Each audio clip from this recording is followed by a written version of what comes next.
십자가의 고난을 받으신 예수님께는 육체적 고통만큼이나 큰 고통은 사랑하는 제자들의 배반이었습니다. 예수님은 그 손과 발에만 못 박히신 것이 아니라 그 가슴 깊이 못 박히셨습니다.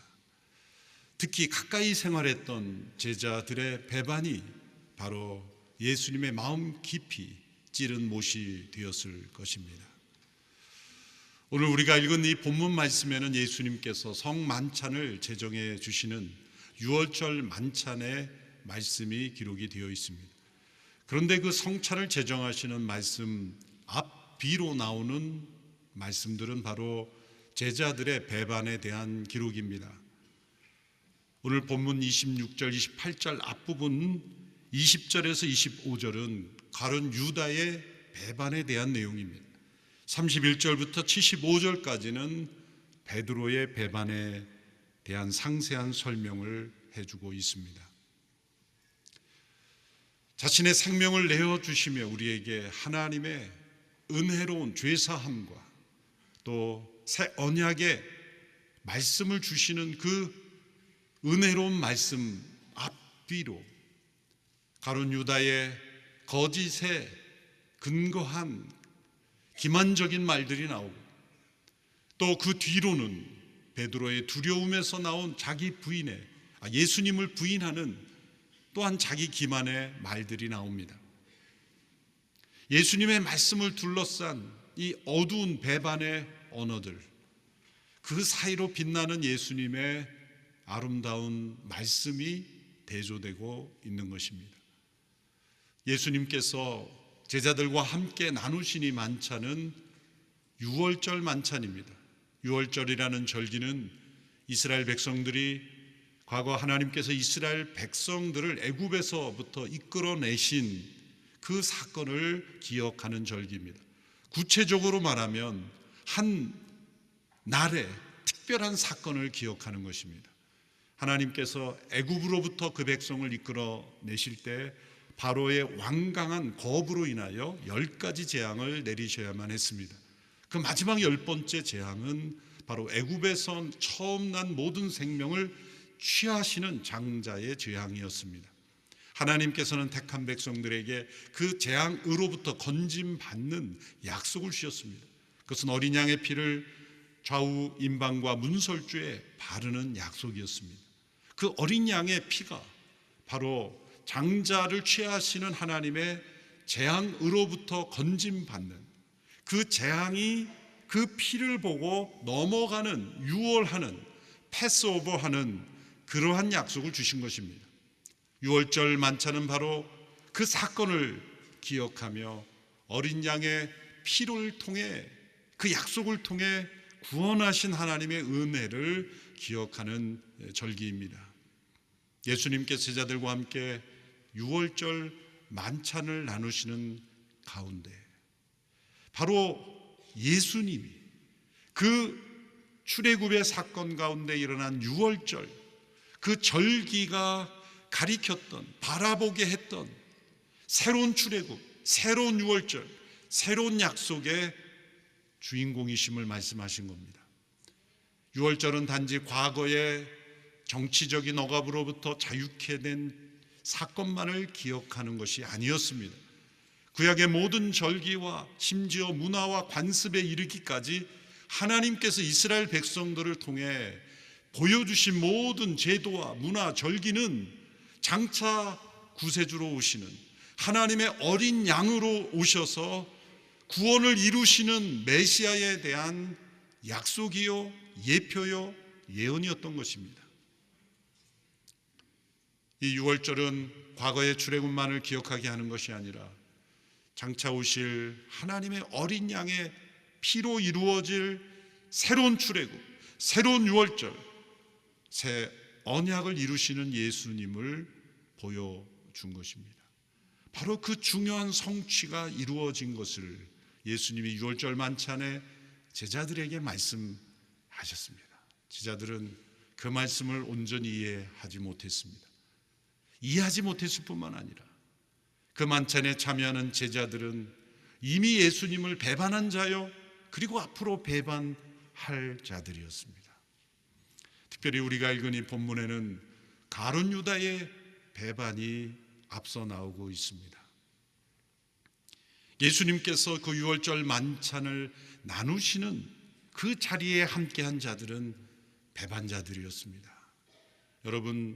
여러분을 배반했던 사람 혹은 앞으로 배반할 자와 식탁을 나누신 적이 있습니까? 나를 배반한 자를, 나를 죽음에 넘기우는 일에 함께한 사람과 함께 여러분 식탁을 자연스럽게 나눌 수 있습니까? 아니, 그를 사랑할 수 있습니까? 아니, 그를 위하여 죽을 수 있습니까? 예수님은 지금 이 만찬의 자리에서 자신을 배반한 이들을 끝까지 사랑하시고 그리고 그들을 위하여서도 자신의 생명을 내어주심을 말씀하고 있습니다.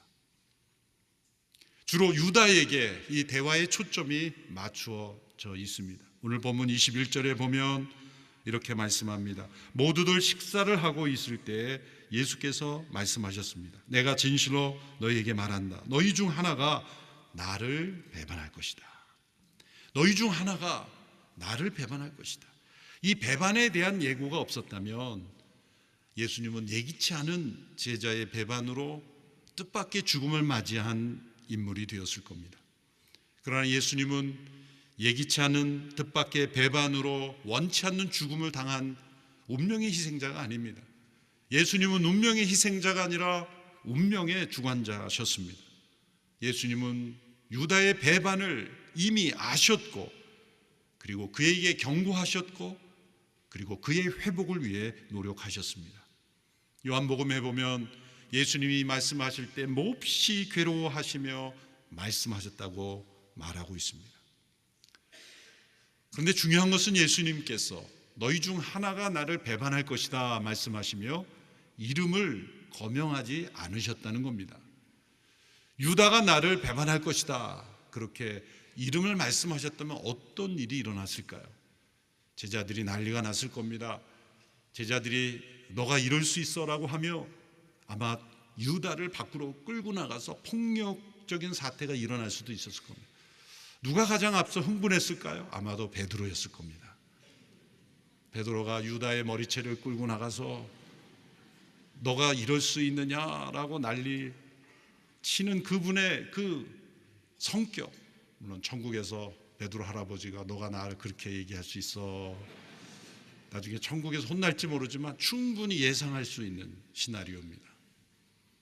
그러나 그 또한 바로 이후에 예수님을 부인하는 배반자의 그러한 길을 가고 있지 않습니까? 예수님이 유다의 이름을 직접 거명하지 않은 것은 유다에게는 기회를 주시는 것입니다. 돌아올 기회를 주는 것이고 그리고 베드로와 같은 제자들에게는 너희들도 예외가 아니다 경계해 주시는 것이죠. 이러한 경계 또한 베드로가 소홀히 여겼다는 것을 우리는 주목해 볼 수 있습니다. 그때에 유다가 이렇게 가증스럽게 자신을 속이며 질문한 25절의 말씀입니다. 25절에 죄송합니다. 그 전에 거명하지 않으시고 나서 23절에 이렇게 다시 말씀합니다. 나와 함께 그릇에 손을 넣은 사람이 나를 배반할 것이다. 나와 함께 손을 넣은 사람, 제자들이 함께 식사하며 예수님과 함께 그 그릇에 다 손을 넣었을 텐데 함께 그릇에 손을 넣었다는 것은 관용적인 표현입니다. 구약적으로 가까운 친구를 의미하는 단어이죠. 구약에서 보면 메시아가 가까운 친구에게 배반당할 것을 예언했기 때문입니다. 시편 41편 9절에 이런 말씀이 있습니다. 내가 믿던 가까운 친구, 내 빵을 나눠 먹던 그 친구조차 나를 대적해 발꿈치를 들었습니다. 발꿈치를 들었다는 것은 배반했다는 것이고 빵을 나눠 먹던 친구, 또 함께 그릇에 손을 넣은 친구, 다 가까운 친구라는 의미입니다.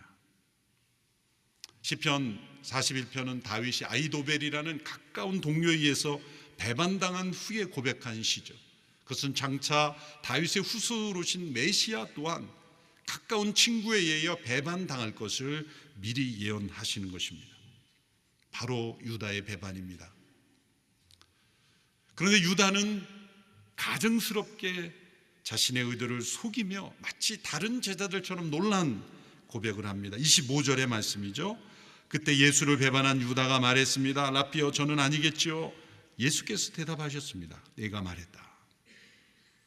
저는 아니겠지요. 마치 다른 제자들처럼 그렇게 자신을 숨기고 있습니다. 그러나 이때는 이미 가룟 유다가 은 30을 받고 예수님을 팔아 넘긴 상태였습니다. 예수님께 걸려있는 현상금을 유다가 이미 받았습니다. 그리고 가증스럽게 이렇게 저는 아니겠지요 라는 거짓의 모양을 하고 있습니다. 왜 이러한 제자의 배신이 필요했습니까? 당시 예수님을 죽이려고 방법을 모색하던 대제사장과 율법학자들은 군중을 두려워했습니다. 예수님을 따르며 영향을 받고 있던 대중들의 눈에 띄지 않으면서 그들이 모르는 조용한 시간과 장소에서 긴급하게 신속하게 예수님을 체포하고 불법 재판에 넘겨서 모든 혐의를 씌운 이후에야 대중들을 선동할 수 있었기 때문이죠. 그러려면 대중들의 눈에 띄지 않는 그런 조용한 시간과 장소를 알려줄 사람이 필요했고, 또 군병들에게 누가 예수님인지를 구체적으로 적시해 줄 사람이 필요했던 것입니다. 그것을 안 유다가 바로 돈에 대한 탐욕으로 예수님을 넘긴 것입니다. 유월절을 준비하는 유대 지도자들이 바로 예수님을 죽일 준비를 하고 있었다는 것이 역설적이며, 그 유월절 어린 양을 예표했던 그 예수님이 바로 그들의 사악함에 의하여 넘겨졌지만 그것 또한 하나님의 계획과 섭리를 이루신 과정이었다는 것이 우리에게는 놀랍습니다. 하나님이 악을 사용하고 필요했다는 것이 아니라 인간의 모든 악함에도 불구하고 하나님의 계획을 이루셨다는 것입니다. 유다가 가증스럽게 예수님께 저는 아니겠지요. 얼마나 가증스럽습니까? 우리는 그러한 질문에 예수님이 어떻게 대답해 주시기를 기대합니까? 예수님이 이때 뭐라고? 너야 너. 이런 가증스러운, 내가 참다 뭐 이런 표현이 우리에게는 나오죠. 근데 예수님은 간단하게 이렇게 대답했어요. 내가 말했다. 이 말은 너는 너의 말에 책임을 져야 한다, 그런 뜻입니다. 이때까지만 해도 예수님께서 유다의 정체를 드러내지 않고 기다려 주시는 거예요. 더 나아가서 예수님은 유다에게 이렇게 행동해 주셨어요. 요한복음 13장 26절에 보면 예수님께서 대답하셨습니다. 내가 이 빵 한 조각을 적셔서 주는 사람이 바로 그 사람이다. 그리고 예수님께서 빵 한 조각을 적셔서 시몬의 아들 가룟 유다에게 주셨습니다. 빵 한 조각을 적셔서 주는 것은 그 당시 유대인의 식사 습관에서 누구를 상징하는 거냐면 최고 귀한 손님을 나타내는 거예요. 제자들은 어리둥절했을 거예요. 지금 이 만찬의 주인공, 그 만찬이 생일 만찬이라면 생일 맞은 사람에게 빵 한 조각을 적셔서 주는 것인데 VIP예요. 이 만찬의 최고의 주인공, 내가 가장 사랑하고 내가 가장 축복하고 싶은 사람에게 하는 행동을 유다에게 한 것입니다. 이것이 예수님의 가식이겠습니까? 조롱이겠습니까? 진심입니다. 예수님은 그 제자들 가운데 그 상황 속에서 가장 누구를 사랑하셨습니까? 자신을 이미 팔아넘긴 유다를 사랑하신 것입니다. 그리고 그의 구원을 위해 노력하신 것입니다. 그가 돌이키기를 기다린 겁니다. 그리고 그를 위해 십자가에 못 박히신 것입니다. 주님의 죽으심을 기념하는 성만찬의 배경은 바로 이렇게 사단의 종이 되어 배반하는 제자와 함께하는 만찬의 자리입니다. 오늘 이 시대는 우리가 좋아하는 사람, 나에게 도움을 줄 사람, 그 사람들과 함께하는 식사입니다. 때로 배반자와 함께한다면 그를 어떻게 뒤집어서 나를 위해 이용할까 생각할 수도 있습니다. 그러나 예수님의 이 만찬은 배반자와 함께하는 만찬에서 그를 위하여 자신을 생명을 내어주시는 십자가의 사랑으로 그를 위하여 마련한 자리입니다. 이 사랑은 배반을 이기는 사랑입니다. 배반자에게 끝까지 회개할 기회를 주시는 사랑입니다. 그리고 그를 위하여 대속 제물이 될 것임을 말씀하셨습니다. 오늘 본문 26절에서 28절의 말씀을 우리 함께 읽겠습니다. 시작. 그들이 식사를 하고 있을 때 예수께서 빵을 들어 감사기도를 드리신 후 떼어 제자들에게 주면서 말씀하셨습니다. 받아서 먹어라. 이것은 내 몸이다. 그리고 또 잔을 들어 감사기도를 드리신 후 제자들에게 주시면서 말씀하셨습니다. 너희 모두 이것을 마시라. 이것은 죄 사함을 위해 많은 사람들을 위해 흘리는 내 피 곧 언약의 피다. 예수님께서 빵을 떼어 나눠주신 후에 말씀하셨습니다. 이것은 내 몸이라. 충격적인 말씀입니다. 잔을 나눠주시고는 말씀하셨습니다. 이것은 나의 피 곧 언약의 피다. 죄 사함을 위해 많은 사람을 위해 흘리는 나의 피다. 충격적인 말씀입니다. 우리는 성찬에 익숙한 나머지 이 첫 번째 제자들이 들었던 이 충격을 잊어버리는 경우가 많습니다. 느끼지 못하는 경우가 많습니다. 아니, 빵을 나눠주시고는 이게 내 몸이다, 잔을 나눠주시고는 이게 나의 피라고 말씀하시면 제자들은 얼마나 당황했을까요? 그러나 이 말씀은 단순한 말씀이 아닙니다.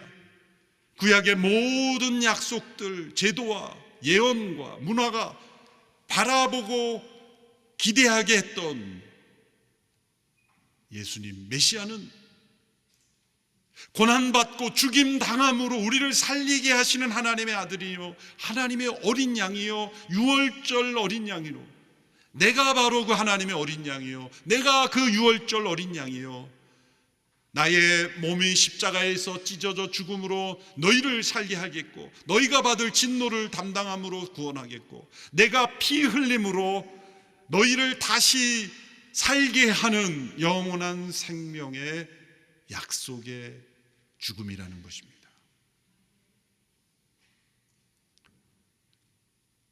예수님의 살을 우리가 먹게 되었다는 것, 예수님의 피를 마시게 되었다는 것, 충격적인 말씀 아닙니까? 초대교회 성도들이 성찬을 나누면서 실제로 오해를 받았습니다. 그들이 모일 때 예수님의 말씀처럼 예수님의 살과 피를 먹고 마신다고 하니 진짜 사람의 살과 피를 먹고 마시는 줄 알고 당국에 신고가 들어간 거예요. 그래서 조사까지 나온 역사적 근거가 있어요. 이것은 문자적인 것이 아닌데 어떤 의미로 예수님께 이렇게 말씀하셨을까요?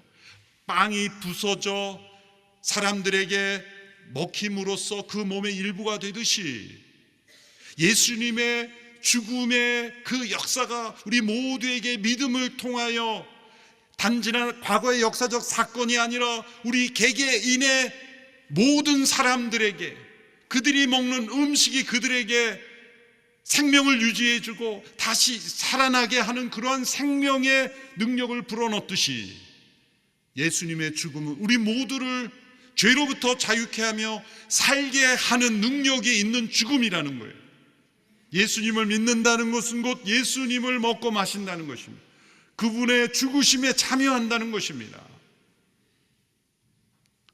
예수님께서 내 피 곧 언약의 피를 설명하실 때 세 개의 중요한 단어를 연이어 설명하셨어요.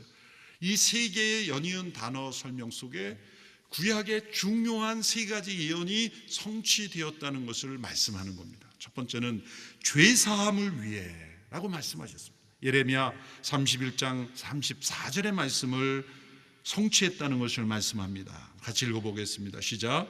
내가 그들의 죄를 용서하고 그들의 죄를 더 이상 기억하지 않을 것이다. 여호와의 말이다. 많은 사람들을 위해 흘리는 이라는 말씀은 이사야 53장 12절이 성취되었다는 것을 말씀합니다. 같이 읽습니다. 시작. 그가 자기 목숨을 죽음으로 내던지고 죄 지은 사람들 가운데 하나로 여겨졌으며 많은 사람의 죄를 대신 지고 죄 지은 사람들의 용서를 받도록 중재를 했기 때문이다. 나의 피 곧 언약의 피라는 말씀은 출애굽기 24장 8절이 성취된 것을 말씀합니다. 같이 읽습니다. 또 모세는 피를 가져다가 백성들에게 뿌리며 이것은 여호와께서 이 모든 말씀에 따라 너희와 세우신 언약의 피다라고 말했습니다. 이스라엘 백성들이 애굽에서 나와 시내산에서 율법을 받고 모세가 읽어주었을 때 우리가 지키겠습니다, 준행하겠습니다 했지만 모세는 그들에게 피를 뿌려버립니다. 시뻘건 피를 뿌려버리면 이것이 언약의 피다. 이러한 행동 너무 이상하지 않습니까? 그것은 너희들이 지키겠다고 했지만 너희들은 지킬 능력이 없다. 너희들이 이것을 지킬 수 있는 힘은 바로 이 언약의 피로부터 나오는 것이다. 이미 율법을 주실 때부터 십자가에서 흘려지는 예수님의 새 언약의 피가 없이는 너희들의 힘으로는 의롭게 될 수 없다는 것을 말씀해 주신 거예요. 수많은 구약의 제사를 통해 동물들의 피가 흘려진 것은 현재의 죄만 용서받을 뿐이지 미래의 죄, 과거의 죄는 용서받을 수가 없었습니다. 그러나 단 한 번의 십자가의 대속 제사로 인하여 흘려진 그 보혈은 그를 믿는 모든 이들과 그리고 과거와 현재의 모든 죄를 완전히 사하시고 기억하지 아니하시는 하나님의 완전한 용서를 이루심으로 우리를 다시 살리게 하시는 언약의 피라는 겁니다. 그러므로 예수님을 믿는 것은 예수님을 먹고 마시는 것이다. 음식을 먹음으로 그 음식이 우리 몸의 일부가 되듯이 우리가 예수님을 믿는 것은 예수님의 몸의 일부가 된다는 거죠. 예수님께서 요한복음에서 이 말씀을 이렇게 자세히 설명해 주셨습니다. 6장 56절의 말씀을 우리 같이 읽겠습니다. 시작. 누구든지 내 살을 먹고 내 피를 마시는 사람은 내 안에 있고 나도 그 안에 있다. 예수님의 살과 피를 마신다는 의미입니다. 우리가 그리스도 안에 있고 그리스도가 내 안에 있다. 이것은 단순한 교회 멤버십으로 등록 교인이 되고 교회에 적을 둔다는 의미와 비교할 수 없는 실제입니다.